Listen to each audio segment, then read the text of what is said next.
Good morning, doctor. I'm Jessica and I will be your scribe today. A scribe?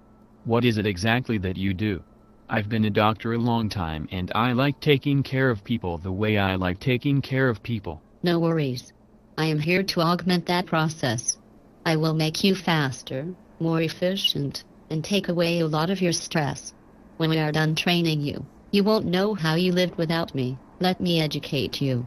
You know how you start off in the morning with a master list of patients that is 20 patients long? Yes. I have used MediMobile to make a short list for you that has all your checkout from prior doctors included. It even has 3 small blanks for you to add your billing codes. I will admit, that sounds wonderful. I have also printed off the assessment and plan from each of your patients yesterday. You can use this as a reference as we round, to take notes on, and to use as a guide in letting me know what you want in your note, and what you don't. Notes get pretty long and have false information if they weren't edited on a daily basis. I can do that for you and you won't need to navigate the PDoc. You can just think and be a doctor. Well, let's get started. We have a very busy day ahead. My first patient is a discharge because I always start my day with my discharges first. How can you help me with that? First, here is the assessment and plan from yesterday for the patient we are seeing to use as a reference. What do you normally do first? I look at vitals, labs and radiology. Then I review the notes of other providers from the day prior. Then I go see the patient. Excellent. What would you do with that information as you look it up? I would take notes on a blank piece of paper so I remember what to talk about with the patient when I am in the room. Makes sense. Try this for me. Jot notes as you go on the assessment and plan I gave you, instead of using a blank sheet of paper. You can even write comments next to the item they pertain to so that you group them together logically. As you do this, tell me what you are thinking. Okay. Well, the patient has been febrile, pulse is normal. Respiratory rate is normal, but they had an increase in their blood pressure to 180/90. Look at the assessment and plan you have and tell me what you would usually do with that information if I were not here. And I mean later, when you are writing your note. The first problem on the assessment and plan is sepsis. I would make a note under sepsis that the patient has been febrile 24 hours. I would note here that the hypotension had resolved and I would also go down to the third problem, which is hypertension. I would take out the line that said I was holding medications due to hypotension and write that I was restarting the patient's home blood pressure meds. Sounds good. What would you do next? Well, the WBC count is normalized, so I would add it under sepsis as well. Okay. And if you were going to direct me to do that for you, how would you phrase it? How about, Jessica, add a bullet point under sepsis that says patient's WBC has normalized, consistent with resolving sepsis. You're on the roll. Now just keep reviewing and talking out loud with the assessment and plan to reference. This is kind of fun. Let's see. Go under abnormal TSH, which is the problem third from the bottom, and add that the free T4 is normal, so I suspect patient was euthyroid sick. What was the level of the free T4? The level was 1.5. The neurologist has signed off as the creatinine is normal now. Wait, I should say, Jessica, please note under acute kidney failure that the nephrologist has signed off as the creatinine is normal. Also, please add a category at the bottom of the note for prophylaxis and note that they are on Lovenox 40 daily. Also make a dispo section and note that case management is working on setting up a sniff. You tell me. I'd go see the patient. Perfect. But let me make a suggestion. When you are in the room, you are likely to listen to the patient's heart and lungs as well as check abdomen and extremities. When you do these things, educate the patient as well to what you are hearing, but add the words you want me to use. Something like Mrs. Jones. Your lungs sound good except for some wet sounds I hear at the bases called crackles. That way you are both educating Mrs. Jones and telling me what to write. Got it. Let's go. Hi Rick. I am Dr. Drake. I knocked on the way and so I would not surprise you. I will be your hospitalist today. That means I am the general medical physician that is in charge of your care. I see that Jessica has pulled the curtain and shut the door to make our environment more conducive to us sharing information. She has also written my name on the board so you can reference it later. It gets easy to forget the names of people you meet in the hospital. Why, thank you, doctor. I also wanted to introduce Jessica.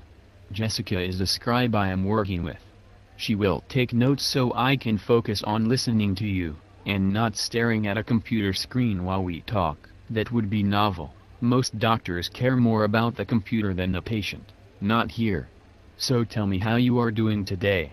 Well, doc, I'm in a lot of pain. The infection is gone, I'm told, but when I fell down after passing out, I broke a lot of ribs, my nose, and got a nasty gash on my head. I'm sorry to hear that. Certainly we can work on your pain. So since I last saw you, is your headache pain worse or better? Overall better. Any new issues like chest pain, shortness of breath, calf pain or other issues? Nope, doc. None of that. Is it okay if I examine you now? Sure. Just don't push on my ribs. I won't. Let's see. Your lungs sound good. You still have a heart rhythm that is irregularly irregular. Abdomen is soft. Extremities have trace edema but no calf tenderness. I also notice the bruising on your face is decreased a little. I will adjust your Excicodone to 2 tables every 6 hours. What questions do you have for me?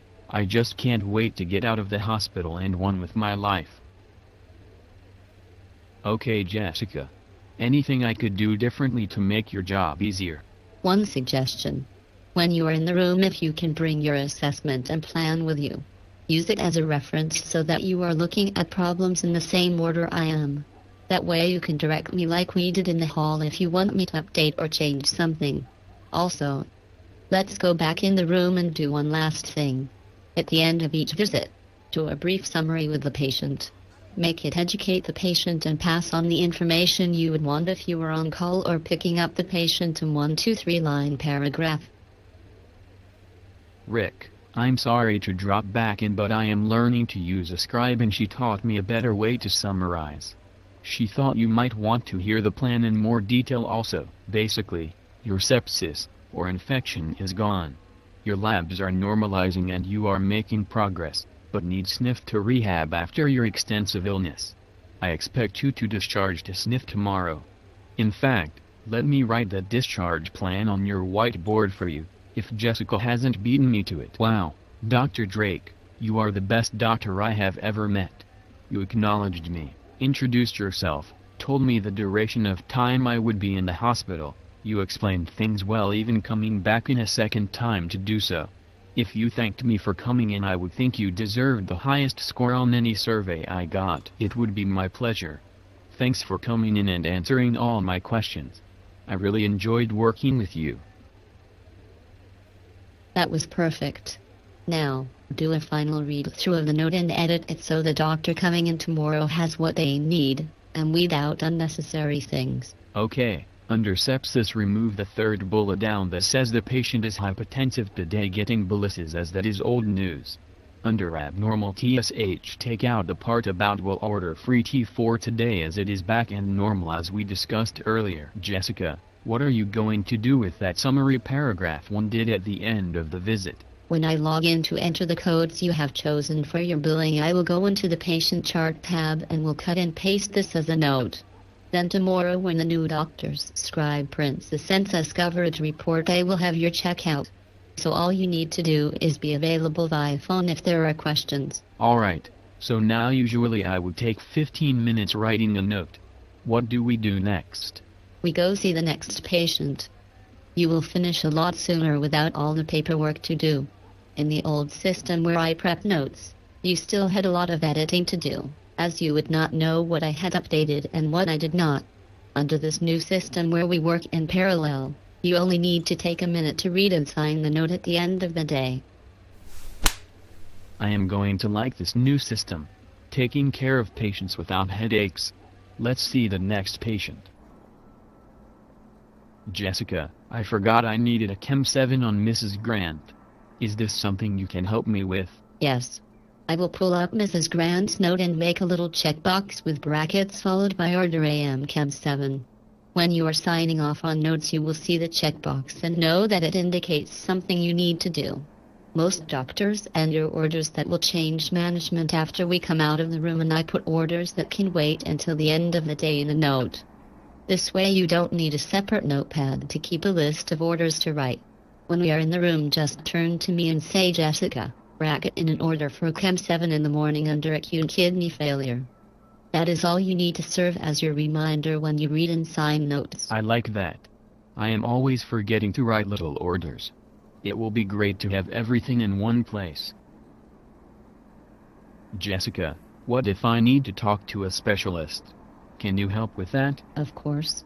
I have not done it before, however. Can I watch you do it this time and then I will know for next time? If you spend a minute teaching me now, it will pay dividends in the future. Sure. First you look up the number. I will pretend I am a scribe. Hello, this is John and I am a scribe calling for Dr. Drake. He would like a consult. The patient is Miss Jones. The reason for consult is heart failure. She is in room 4480. Dr. Drake's cell is 3035198888. No, I don't have a date of birth, but the patient is 105. Thank you. It's that easy. Most of the time you get a call service and they just ask the questions you need. And sometimes, though rarely, the doctor answers directly and you can just tell them you will get me and then hand the phone to me. And did you say you do the billing? Yep, you pick the codes and write them down. And I navigate Medimobile.